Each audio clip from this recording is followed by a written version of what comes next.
அனைத்து மாணவர்களுக்கும் வணக்கம். மீண்டும் ஒரு காணொளியில் சந்திப்பது மகிழ்ச்சி. இன்று பங்குச்சந்தை எனும் பாடத்தினை அவதானிப்போம். தரம் 11 இரண்டாம் தவணைக்கான இரண்டாவது பாடம். இங்கு பங்குச்சந்தை என்பது பங்குகளை கொள்வனவு செய்வதற்கும் விற்பனை செய்வதற்கும் வசதி அளிக்கப்பட்ட இடம் பங்குச்சந்தை ஆகும். அதாவது கம்பெனி ஒன்று அதற்கு தேவைப்படும் மூலதனத்தை பொதுமக்களிடமிருந்து பெற்றுக்கொள்வதற்காக தேவையான மூலதனத்தை சம பெறுமதி உடைய பங்குகளாக பிரித்து பங்கு சந்தையினூடாக பொதுமக்களுக்கு விற்பனை செய்யலாம். இதன் மூலம் அந்த கம்பெனி அதற்கு தேவையான மூலதனத்தை பொதுமக்களிடமிருந்து திரட்டிக் கொள்ளலாம்.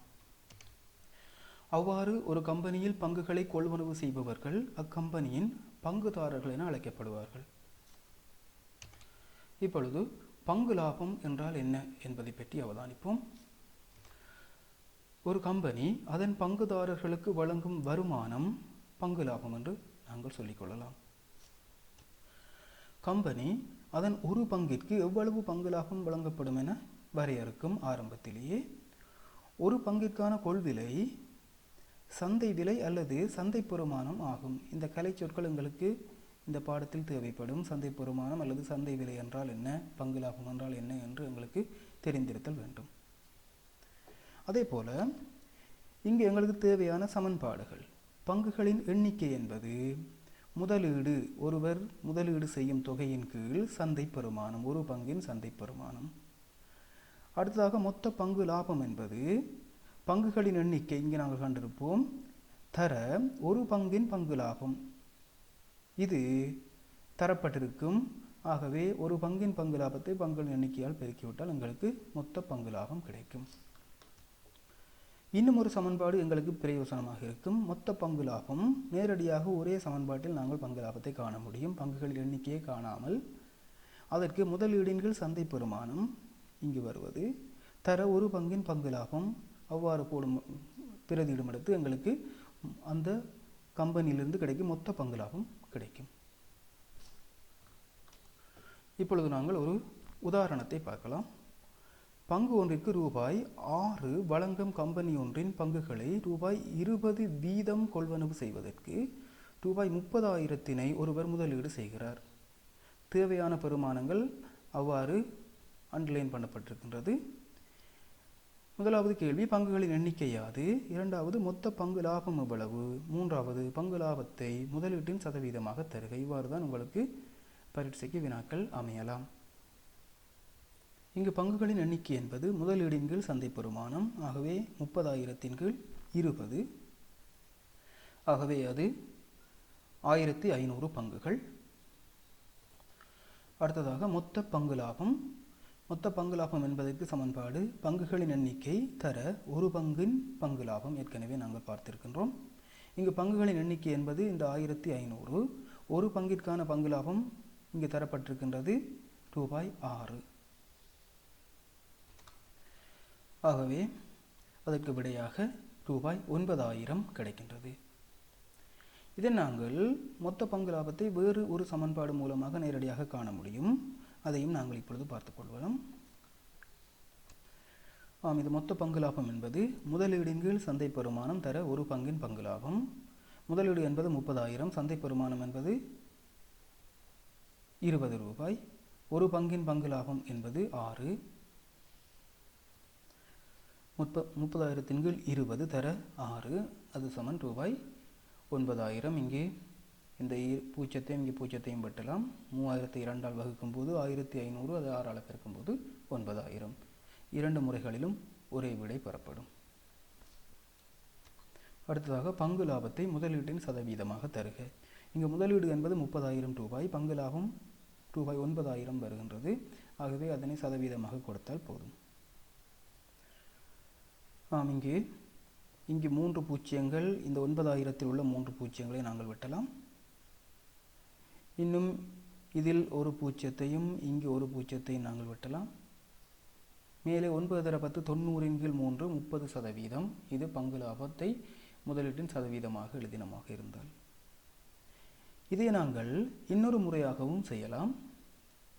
இங்கே நாங்கள் மொத்த முதலீட்டை மொத்த பங்கு லாபத்தின் மேல் அதன் முதல் சதவீதமாக கண்டோம். இதை நாங்கள் ஒரு பங்கிற்கான முதலீட்டில் ஒரு பங்கிற்கான பங்கு லாபத்தையும் கருதி நாங்கள் பங்கு லாபத்தை முதலீட்டின் சதவீதமாக காணலாம். அது எவ்வாறு என்று பார்த்துக்கொள்வோம். ஒரு பங்கிற்கான முதலீடு 20 ரூபாய், ஒரு பங்கில் கிடைக்கும் பங்கு லாபம் 6 ரூபாய், தர 100. இங்கும் இந்த 100ஐயும் 20ஐயும் சுருக்கும் போது இங்கு 5, இங்கு 1, அப்போ 5 தர 6 30%. இது இலகுவான முறையாக இருக்கும் ஒரு பங்கினை மட்டும் கருதும் போது. இப்பொழுது நாங்கள் இரண்டாவது உதாரணத்தை பார்ப்போம். கம்பெனி ஒன்றின் பங்குகளை ரூபாய் 40 வீதம் கொள்வனவு செய்ய ரூபாய் 50,000 முதலிட்ட ஒருவருக்கு வருட பங்கு லாபமாக ரூபாய் 8,750 கிடைத்தது. பங்குகளின் எண்ணிக்கையாது ஒரு பங்கிற்கான பங்கு லாபம் எவ்வளவு? முதலீடு 50,000, ஒரு பங்கினை வாங்கிய விலை 40. ஆகவே 50,000 40 வகுக்கும் போது 1,250 பங்குகளின் எண்ணிக்கை. இரண்டாவது ஒரு பங்கிற்கான பங்கு லாபம். ஆகவே இங்கு எல்லா பங்குகளுக்குமான மொத்த பங்கு லாபம் 8,750. ஆகவே 1,250 பங்குகளுக்குமான மொத்த பங்கு லாபம் 8,750. ஆகவே ஒரு பங்கிற்கான பங்கு லாபம் 8,750 பங்குகளின் எண்ணிக்கையை 1,250 வகுத்தல் வேண்டும். ஆகவே ஒரு பங்கிற்கான பங்கு லாபம் ரூபாய் 7 ஆகும். இங்கு இன்னும் ஒரு உதாரணத்தை நாங்கள் அவதானிப்போம். பங்கு ஒன்றிற்கு ரூபாய் 5 வழங்கும் கம்பெனி ஒன்றின் பங்குகளை ரூபாய் 25 படி கொள்வனவு செய்த ஒருவருக்கு ஒரு வருட வருமானமாக ரூபாய் 8,000 கிடைத்தது. முதலாவது கேள்வி, பங்குகளின் எண்ணிக்கையாது? இரண்டாவது, முதலீடு எவ்வளவு? ஆகவே இங்கு எல்லா பங்குகளுக்குமான பங்கு லாபம் ரூபாய் 8,000, ஒரு பங்கிற்கான பங்கு லாபம் ரூபாய் 5. ஆகவே பங்குகளின் எண்ணிக்கை காண்பதற்காக மொத்த பங்கு லாபத்தின் கீழ் ஒரு பங்கிற்கான பங்கு லாபம் அவ்வாறு பிரிக்கும் போது எங்களுக்கு 1,600 பங்குகள். ஆகவே பங்குகளின் எண்ணிக்கை 1,600. மொத்த பங்கு லாபத்தின் கீழ் ஒரு பங்கிற்கான பங்கு லாபம். அடுத்ததாக முதலீடு எவ்வளவு?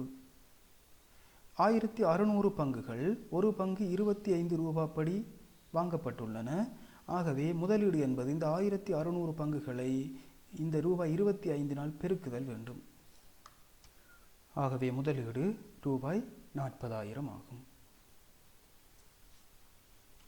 இப்பொழுது இன்னும் ஒரு உதாரணத்தினை அவதானிப்போம். பங்கு ஒன்றிற்கு ரூபாய் 8 வழங்கும் கம்பெனி ஒன்றின் பங்குகளை கொள்வனவு செய்ய ரூபாய் 30,000 முதலீடு செய்த ஒருவர் வருட பங்கு லாபமாக ரூபாய் 4,000 பெற்றார். முதலாவது வினாவாக பங்குகளின் எண்ணிக்கை யாது? இரண்டாவது ஒரு பங்கின் சந்தை பெறுமானம் யாது?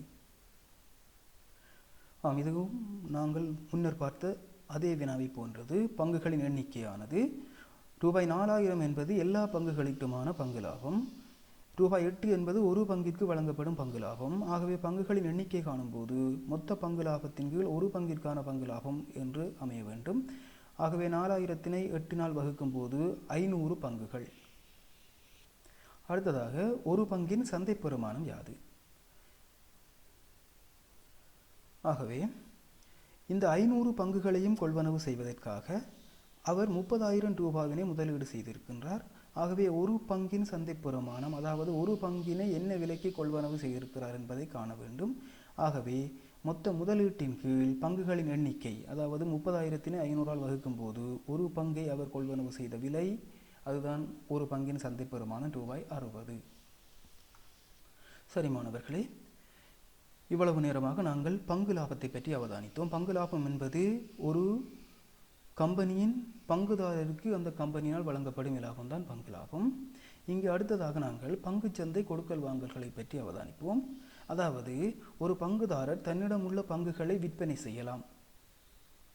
அவ்வாறு அவர் வேறொருவருக்கு தன்னுடைய பங்குகளை விற்பனை செய்யும் போது அதனால் அவருக்கு இலாபம் பெறப்படலாம் அல்லது நட்டமும் பெறப்படலாம். இதை பற்றி தற்போது நாங்கள் ஆராய்வோம்.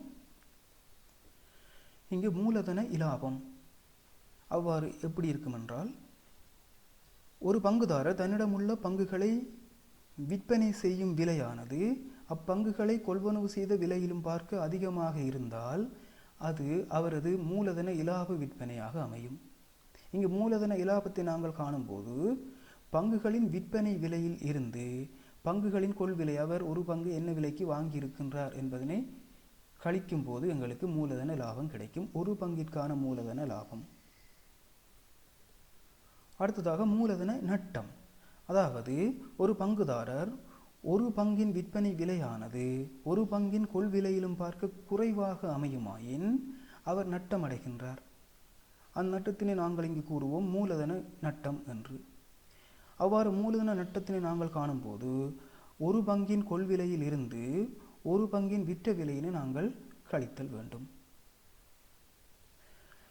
மீண்டும் ஒரு உதாரணத்தினை நாங்கள் அவதானிப்பதன் முதல் அதை விளங்கிக் கொள்ளலாம். கம்பெனி ஒன்றின் 1000 பங்குகளை ரூபாய் 20 வீதம் கொள்வனவு செய்த ஒருவர் சில வருடங்களின் பின் அப்பங்குகளை ரூபாய் 24 படி விற்பனை செய்தார். ஒரு பங்கின் மூலதன லாபம் எவ்வளவு?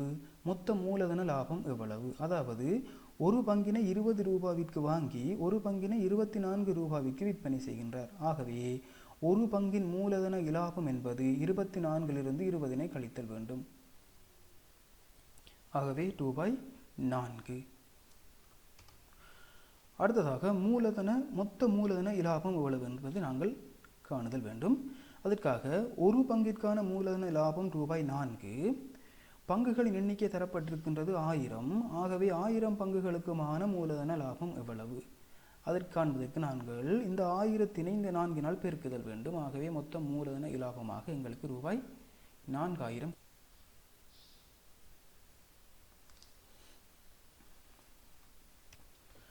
இப்பொழுது இன்னும் ஒரு உதாரணத்தினை நாங்கள் அவதானிப்போம். பங்கு ஒன்றிற்கு ரூபாய் 4 வழங்கும் கம்பெனி ஏயின் 500 பங்குகளை ரூபாய் 30 வீதம் கொள்வனவு செய்த ஒருவர் ஒரு வருட இறுதியில் பெற்ற பங்கு லாபத்தையும் எல்லா பங்குகளையும் ரூபாய் 36 வீதம் விற்று பெற்ற பணத்தையும் கம்பெனி பியின் பங்குகளை ரூபாய் 20 படி கொள்வனவு செய்ய முதலிட்டார். இதனால் அவருக்கு ஏயிலும் ரூபாய் 1000 கூடுதலான பங்கு லாபம் கிடைத்தது. கம்பெனி பியில் ஒரு பங்கிற்கான பங்கு லாபம் எவ்வளவு? ஒரே கேள்விதான். இதற்காக நாங்கள் இந்த 3 படிமுறையின் கீழ் நாங்கள் இந்த கணக்கினை செய்ய முயற்சிப்போம். முதலாவதாக ஏயில் மொத்த பங்கு லாபம் எவ்வளவு என்று பார்ப்போம். ஏயில் ஒரு பங்கிற்கான பங்கு லாபம் ரூபாய் 4. பங்குகளின் எண்ணிக்கை 500. ஆகவே ஏயில் கிடைக்கும் மொத்த பங்கு லாபம் 4 தர 500 அது சமன் 2000 ரூபாய். அடுத்ததாக கம்பெனி பியில் முதலீடு எவ்வளவு என்று பார்ப்போம். ஆகவே பியில் முதலீடு இங்கே ஒரு வருட இறுதியில் பெற்ற பங்கு லாபத்தையும் எல்லா பங்குகளையும் ரூபாய் 36 வீதம் விற்று பெற்ற பணத்தையும் இந்த இரண்டும் சேர்ந்துதான் பி என்ற கம்பெனியை முதலீடாக அமையும். ஆகவே முதலாவது கம்பெனியில் கிடைத்த பங்கு லாபம் 2000 ரூபாய். ஒரு பங்கை ரூபாய் 36 வீதம் 500 பங்குகளை விற்று பெற்ற பணம் 500 தர 36. ஆகவே இவ்வளவும் பங்குகளை விற்று பெற்ற பணம். அத்துடன் சேர்த்து ஏயில் கிடைத்த பங்கு லாபத்தையும் கூட்ட வருவது கம்பெனி பியில் முதலீடு ஆக இருக்கும். ஆகவே 500ஐ 36 பெருக்கும்போது 18000. ஆகவே கம்பெனி பியில் முதலீடு ரூபாய் 20000. இப்பொழுது கம்பெனி பியில் ஒரு பங்கிற்கான பங்கு லாபத்தினை நாங்கள் எக்ஸ் என்று எடுத்துக்கொள்வோம். நாங்கள் ஏற்கனவே பார்த்திருக்கின்றோம் ஒரு சமன்பாடு பங்கு லாபத்திற்கானது. அச்சமன்பாட்டில் பிரதியிடுவதன் மூலம் எங்களுக்கு இலகுவாக பியில் ஒரு பங்கிற்கான பங்கு லாபத்தை காணக்கூடியதாக இருக்கும். இந்த சமன்பாட்டில் பிரதியிடுவோம். மொத்த பங்கு லாபம் என்பது முதலீடின் கீழ் சந்தை பெறுமானம் தர ஒரு பங்கின் பங்கு லாபம். இங்கே மொத்த பங்கு லாபத்திற்காக வேண்டி நாங்கள் 2000 ரூபாயிலும் பார்க்க 1000 ரூபாய் அதிகரிக்கின்றது. ஆகவே 2000 சக 1000 மொத்த பங்கு லாபம் 3000 இருக்கும். முதலீடு என்பது 20000 நாங்கள் கண்டிருக்கின்றோம். சந்தை பெறுமானம் என்பது தரப்பட்டிருக்கின்றது 20 ரூபாய் படி கொள்வனவு செய்வதற்கென்று. ஆகவே சந்தை பெறுமானத்திற்கு 20, ஒரு பங்கின் பங்கு லாபத்திற்கு எக்ஸ் என்று போடும்போது எக்ஸின் பெறுமானத்தை காண்போம். சரியான விடை கிடைக்கும் எங்களுக்கு. இப்போது இதனை இலகுவாக சுருக்குவதற்கு பார்ப்போம். இரண்டு பக்கத்திலும் நாங்கள் 1000 வகுத்து விட்டால் இங்கு 3 பூஜ்ஜியம் இங்கு 3 பூஜ்ஜியத்தினை வெட்டலாம். இந்த 20ஐயும் இந்த 20ஐயும் வெட்டும் பொழுது எங்களுக்கு எக்ஸ் என்பது 3, அதாவது ஒரு பங்கிற்கான பங்கு லாபம் ரூபாய் 3 ஆக இருக்கின்றது. ஆகவே ஒரு பங்கிற்கான பங்கு லாபம் ரூபாய் 3 ஆகும்.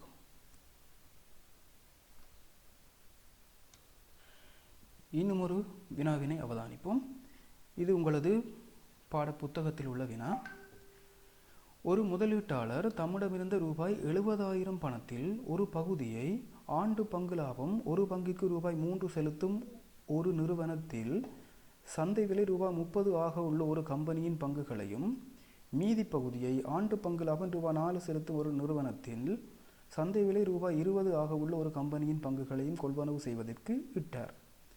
இம்முதலீட்டிலிருந்து அவர் ஒரு ஆண்டிற்கு பெற்ற வருமானம் ரூபாய் 9,500 எனின், அவர் ஒவ்வொரு கம்பெனியிலும் முதலீடு செய்த பணத்தை வேறு வேறாக காண்க. ஒரு பெரிய ஒரு வினா, ஒரே ஒரு கேள்விதான் கேட்கப்பட்டுள்ளது. தரவுகள் கூடுதலாக தரப்பட்டிருக்கின்றன. அத்தரவுகளை நாங்கள் ஒரு சிறிய அட்டவணை மூலம் குறித்து காட்டி இலகுவாக செய்யக்கூடியதாக இருக்கும். இங்கு 2 கம்பெனிகள், ஒன்று ரூபாய் 3 பங்கு லாபம் வழங்குகின்றது, அடுத்தது ஒரு பங்குக்கு ரூபாய் 4 பங்கு லாபம் வழங்குகின்றது. ரூபாய் 3 பங்கு லாபம் வழங்கும் கம்பெனியில் அவரது முதலீடு X ரூபாய்கள் என்று எடுத்துக்கொண்டால், ரூபாய் 4 பங்கு லாபம் வழங்கும் கம்பெனியில் அவரது முதலீடு 70,000 இருந்து ரூபாய் 3 பங்கு லாபம் வழங்கும் கம்பெனியில் முதலீட்ட தொகையை கழித்தல் வேண்டும். ஆகவே 70,000 சய X என்ற ஒரு அட்சர கணித கோவையாக வரும். அடுத்ததாக சந்தை விலை ரூபாய் 3 பங்கு லாபம் வழங்கும் கம்பெனியில் ஒரு பங்கின் சந்தை விலை ரூபாய் 30. அடுத்தது ரூபாய் 4 பங்கு லாபம் வழங்கும் கம்பெனியில் ஒரு பங்கின் சந்தை விலை ரூபாய் 20. 2 கம்பெனிகளிலும் இருந்து கிடைக்கும் மொத்த வருமானம் 9,500 ரூபாய். எங்களுக்கு கேட்கப்பட்டுள்ளது இந்த எக்ஸ் எவ்வளவு, 70,000 சய எக்ஸ் எவ்வளவு என்று. இங்கு மொத்த பங்கு லாபத்திற்காக நாங்கள் இந்த சமன்பாட்டினை பயன்படுத்தி இலகுவாக காணக்கூடியதாக இருக்கும். மொத்த பங்கு லாபம் என்பது முதலீடுகள் சந்தை பெறுமானம் தர ஒரு பங்கின் பங்கு லாபம். அதாவது இந்த கம்பெனிக்கான மொத்த பங்கு லாபத்தையும் இந்த கம்பெனிக்கான மொத்த பங்கு லாபத்தினதும் கூட்டுத்தொகை ரூபாய் 9,500 அமைய வேண்டும். இங்கு முதலாவது கம்பெனியில் முதலீடு எக்ஸ், முதலாவது கம்பெனியில் சந்தை பெறுமானம் 30 தர ஒரு பங்கிற்கான பங்கு லாபம் 3. ஆகவே இந்த கம்பெனியில் கிடைக்கும் மொத்த பங்கு லாபம் இந்த கோவையாக இருக்கும். இரண்டாவது கம்பெனியில் முதலீடு 70,000 சய எக்ஸ், ஒரு பங்கிற்கான சந்தை விலை ரூபாய் 20 தர ஒரு பங்கிற்கான பங்கு லாபம் ரூபாய் 4. ஆகவே இரண்டாவது கம்பெனியில் மொத்த பங்கு லாபம் இந்த அட்சர கணித கோவையாக இருக்கும். இரண்டையும் கூட்டும் பொழுது மொத்த பங்கு லாபம் 9,500. இது ஒரு எளிய சமன்பாடு. இதிலிருந்து எக்ஸினை கண்டுவிட்டமாக இருந்தால் சரியாக இருக்கும். இங்கே சுருக்கல் இலகுவாக்குவதற்காக இந்த 3ஐயும் 30ஐயும் சுருக்கும் போது எக்ஸின் கீழ் 10 என்று அமையும். இங்கு 4ஐயும் 20ஐயும் 2 சுருக்குவோம். ஏனென்றால் இங்கு பகுதி எண் 10 இருக்கின்றது, இங்கும் பகுதி எண் 10 வந்தால் எங்களுக்கு அடுத்து சுருக்குவது இலகுவாக இருக்கும். ஆகவே 2 சுருக்கும் போது இங்கு 2, இங்கு 10. இப்பொழுது எல்லா எண்களையும் இங்கு எக்ஸின் கீழ் 10, 70,000 சய எக்ஸ் தர 2 கீழ் 10, 9,500 1, எல்லாத்தினையும் நாங்கள் 10 பெருக்கும்போது இந்த 10 இல்லாமல் சென்றுவிடும். ஆகவே இவ்வாறு அமையும். எக்ஸ் இங்கு 70,000 சய எக்ஸ் தர 2, இங்கே 9,500 10 பெருக்கப்பட்டிருக்கும். இப்பொழுது இந்த 2 இந்த 70,000 சய எக்ஸினை அடைப்பு நீக்க வேண்டும். ஆகவே எக்ஸக 70,000 2 பெருக்கும்போது 140,000, சய எக்ஸினை 2 பெருக்கும்போது சய 2x, 9,500 10 பெருக்கும்போது 95,000 என்று வரும். இப்பொழுது எக்ஸின் பெறுமானத்தினை கண்டோமாக இருந்தால் விடை சரியாக அமையும். ஆகவே இங்கே x ஐய 2x சமன் 95,000 140,000 கழித்தல் வேண்டும். எக்ஸிலிருந்து 2x கழிக்கும் போது சய x சமன் இங்கு வரும் சய 45,000. ஆகவே x என்பது ரூபாய் 45,000. அதாவது முதலாவது கம்பெனி, அதாவது 3 ரூபாய் பங்கு லாபம் வழங்கும் கம்பெனியில் முதலீடு செய்த பணம் 45,000. ஆகவே மற்ற கம்பெனியில் முதலீடு செய்த பணம் எவ்வளவு என்று நாங்கள் இரண்டையும் தனித்தனியாக குறித்து கொண்டால் போதுமானது. ஆகவே ரூபாய் 3, ரூபாய் 4 வழங்கும் கம்பெனிகளில் முதலீடுகள் முறையே ரூபாய் 45,000, அடுத்தது 70,000 45,000 கழித்தல் வேண்டும். ஆகவே ரூபாய் 25,000 ஆகும். ஆகவே மாணவர்களே, தரம் 11 பங்குச்சந்தை எனும் பாடத்தில் பங்கு லாபம் அதேபோல் மூலதன லாபம் ஆகிய 2 வகையான வினாக்களை நாங்கள் இப்பொழுது அவதானித்தோம். இதில் மேலதிக பயிற்சிகளுக்காக நீங்கள் உங்களது பாட புத்தகத்தில் உள்ள வினாக்களினையும் கடந்த கால வினாத்தாள்களில் உள்ள வினாக்களினையும் செய்து மேலும் பயிற்சி அடைய வாழ்த்தி விடைபெறுகிறேன். அடுத்த காணொளியில் சந்திக்கும் வரை நன்றி.